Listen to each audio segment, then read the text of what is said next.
First of all, I want to thank you all for the honor of speaking today. I have to say being asked came as a complete surprise, and I'm really touched that you guys are interested in hearing what I have to say.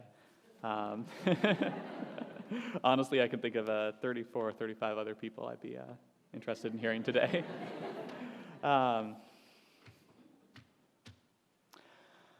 So, I want to tell you a story. This is something that happened to me one of my first times in the operating room. And at the time, I was a timid, brand new third-year medical student, terrified of breaking sterility. And I was scrubbed in on an abdominal hysterectomy for a woman who had enormous uterine fibroids. And the team had opted for a midline incision, which meant that they were opening the abdomen from just above the pubic symphysis to just below the navel. Like so. And so after carefully dissecting down to the abdomen, getting the intestines squared away, the attending looks and feels and identifies things, and the resident takes her turn, and then they invite me to feel this very enlarged uterus that they're going to remove. And so, timid third-year medical student me, I sort of reach out and pat it with a polite, "Oh, yeah." And the resident saw this and said, "No, come on, feel like a doctor," and grabbed my hand and stuck it in this woman's abdomen up to here. And I was like, okay, here we go. And I wanted to tell you this story because we've been learning to do a lot of things like doctors. It is astonishing how much we have learned and been through together. And it's come at us quick, right? Think back to that day at the end of July, checking into the Clarion and meeting each other as medical school classmates for the first time. That was less than 4 years ago. Think of everything that's happened between then and now. Every intense rotation, every boring night on call, every lecture, every surgical case, every patient. It's enormous. It's too big to see all of it all at once. And it moves quickly enough that you don't always have time as you go along to make sense of it and what it means. So today, I'd really encourage you guys to look back at the person you were then, right at the start of this, and think about the path that brought that person to today. You can do that now. I'm not going to say anything important.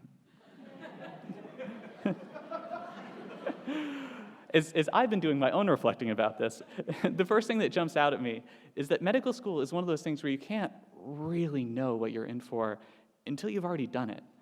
My parents are both in medicine, actually met here at Maine Medical Center.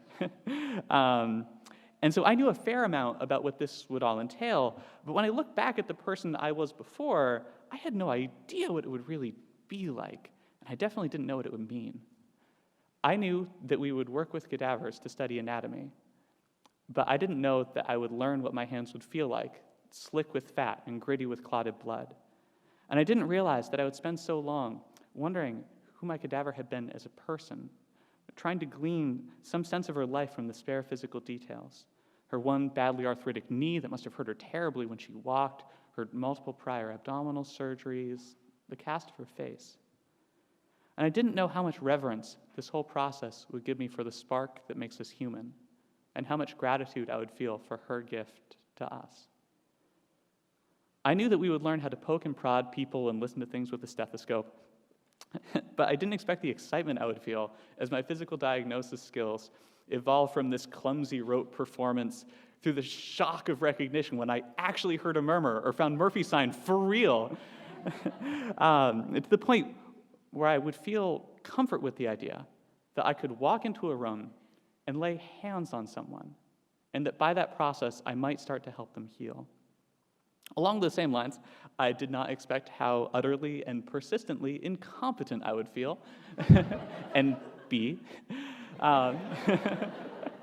and how profoundly satisfying it would be to feel like I was finally starting to approach adequacy. I already knew coming in that medicine, for me anyway, was built around meaningful relationships with people. But I didn't expect how moving it would be to have a frightened, hurting patient open up and trust me. How it would fill me with this powerful combination of pride and fear and connection, and how sacred that would feel.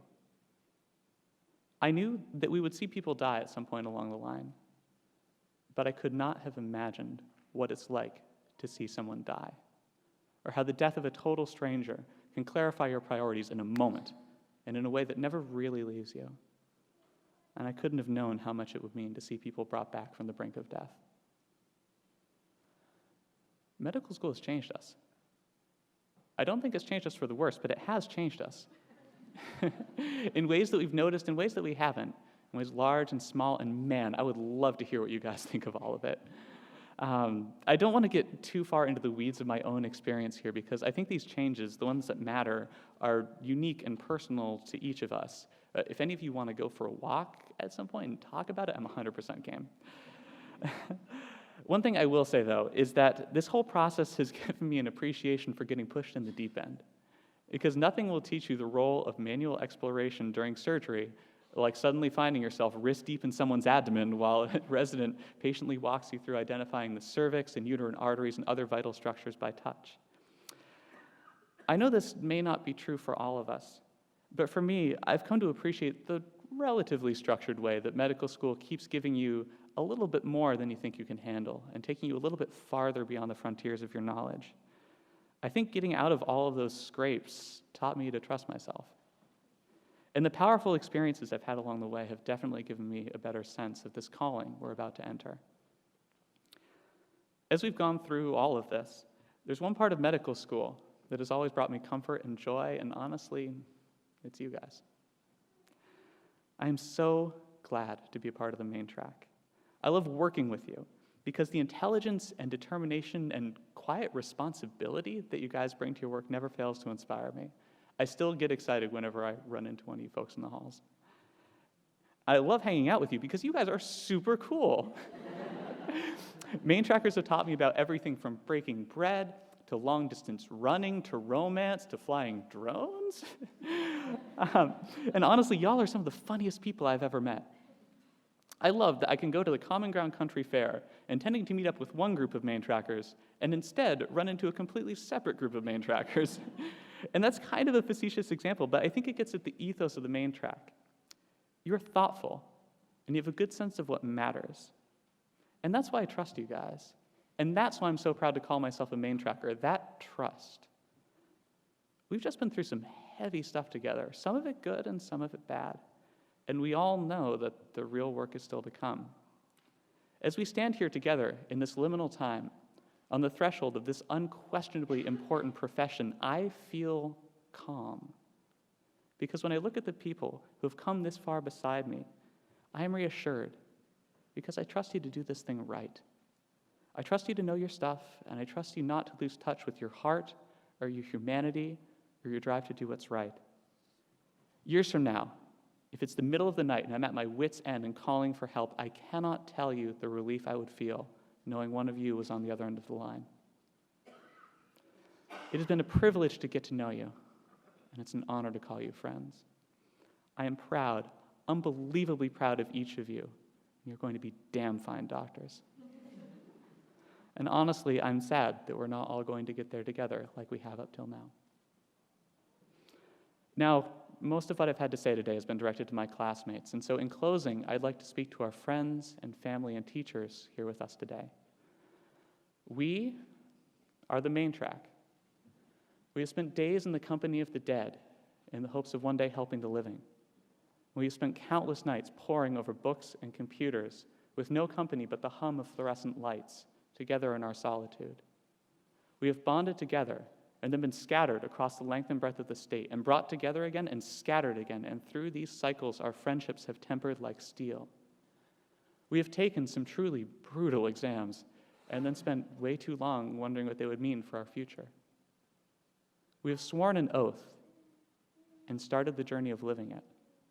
And along the way, we have borne witness to horror and transcendental joy, and we have watched the quiet little stories of life play out in the very shadow of death itself. We have seen people tend to the sick with tremendous care and kindness and grace, and every day we have stepped further and further into that role. And we've all found the walnut.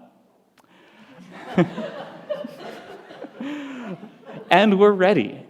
And We're not ready because everyone says you can never be ready until you've already done it. But we're as ready as we're going to be. And my God, I'm excited. Guys, it's time to feel like doctors. Thank you.